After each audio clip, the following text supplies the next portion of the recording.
Nesse vídeo eu vou te mostrar a melhor forma para aprender nuvem usando a AWS em 2025. Bom, eu separei aqui o site roadmap.sh, que é um site bem conhecido, onde a gente já viu outras tecnologias aqui no canal. A gente já viu de SQL, já viu de Python e outras coisas. Mas o foco aqui hoje é aprender um pouquinho sobre a AWS e como começar a estudar, certo? Então aqui no site a gente tem um checklist, então são 4 etapas principais. A gente tem que aprender as bases, os fundamentos, a gente tem que aprender ferramentas essenciais dentro da AWS, a gente tem que aprender alguma coisa um pouquinho mais avançada ali no Step 3 e depois focar em aprender serverless. Esse daqui é um step bem interessante que a gente vai dar uma olhada aqui hoje. O primeiro passo, né, é a gente aprender a base, a gente aprender a introdução da nuvem. Então, o que é Cloud Computing, o que é IaaS, PaaS, SaaS, tipos de nuvens públicas, privadas, servidores híbridos, aprender um pouquinho ali da introdução do AWS, né, porque a gente pode aprender na Azure, na GCP, mas como o foco é a AWS, é entender essa diferença e qual que é o objetivo dela. Também aprender ali um pouco sobre a infraestrutura global da AWS, aprender um pouco de arquitetura, dos frameworks, o que, que ela utiliza por debaixo dos panos. Depois disso, depois de ter entendido essa base, essa introdução, é legal ir ali para VPC e EC2. O VPC é basicamente todo o controle de networking, de rede que você vai estar utilizando. Então, aprender subnets, rotas, grupo de segurança, Internet Gateway, NTA, subnet públicas e privadas. Entender isso, entender esses conceitos de redes, vai te ajudar a criar uma infraestrutura bem mais segura, que daí a gente vai começar a subir máquinas com o EC2. O EC2 é basicamente a forma de você subir uma máquina virtual usando a AWS. Então a gente tem tipos de instâncias no EC2, uso de crédito, então perceber que uma máquina mais potente vai ser mais cara que uma máquina mais simples, uma máquina mais baixa. E o tempo de uso dela também vai ter um custo maior ou menor, dependendo da disponibilidade. Entender do Elastic IP, que é muito importante a gente entender se o nosso IP vai ser fixo ou dinâmico, e isso vai tipo, impactar na disponibilidade da nossa aplicação, vai impactar em como que a gente acessa a nossa aplicação, se o IP varia ou não. Então, entender esses conceitos é extremamente importante. Pular aqui para o IAM, então, entender essas políticas de acesso, entender quem que acessa, quem que não pode acessar os recursos que a gente está subindo na nuvem. Entender essa questão do auto-scaling, como que a nossa nuvem vai suportar se entrar muita gente utilizando, se começar a ter um acesso maior do que deveria. Então, por exemplo, a gente tem uma carga de dados que traz ali sempre 10 gigabytes por dia.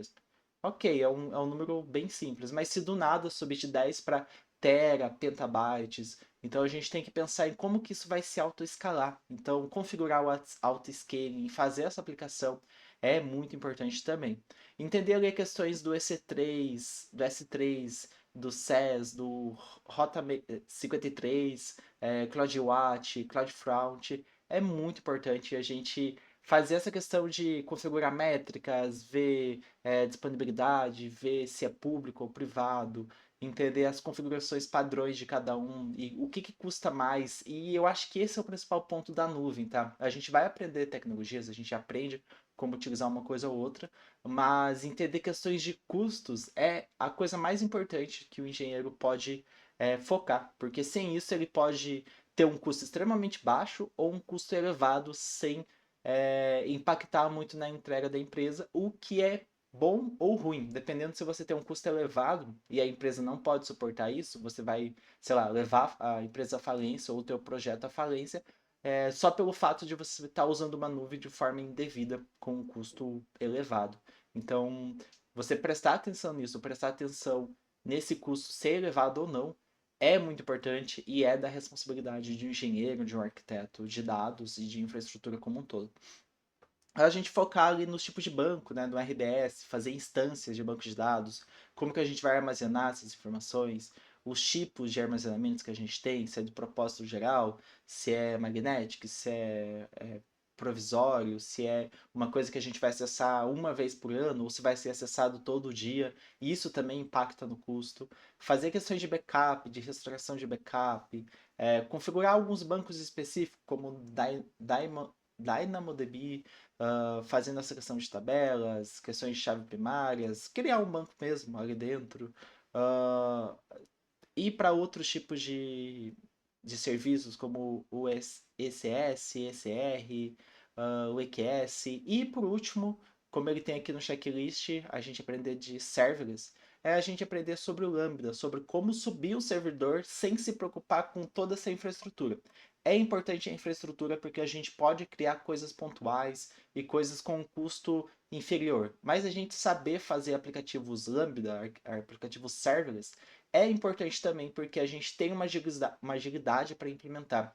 A gente não vai ter o custo tão baixo como a gente teria num servidor próprio, com as configurações próprias, mas um servidor serverless, um servidor que a gente não precisa configurar toda a parte de infraestrutura e tudo mais, a gente acaba aumentando o custo, mas a gente facilita a implementação e também reduz algumas coisas que a gente viu aqui em cima de é, ter esse auto-scaling, ele vai ter auto-scaling meio que por padrão, se a gente está no Lambda.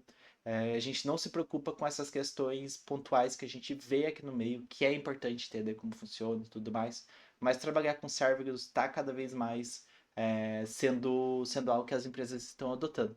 Então é isso, é muito grande, a gente não passou por tudo, e eu acho que tem muita coisa para ver aqui, mas eu acredito que se você pegar esse roadmap, estudar ele passo a passo, seguir a ordem aqui, fazer o seu checklist, entender, eu sei o que é o IAM, eu sei o que é o VPC, eu sei o que é o EC2 e tudo mais, você vai chegar em algum lugar, você vai chegar a ter o conhecimento necessário para ser uma pessoa, para ser um profissional capaz de fazer qualquer coisa.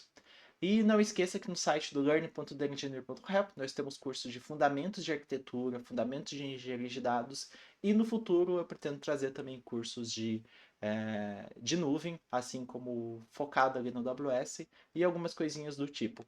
Talvez, se você estiver vendo esse vídeo mais para frente, talvez o curso já exista. Então não esqueça de conferir no learning.engineer.help.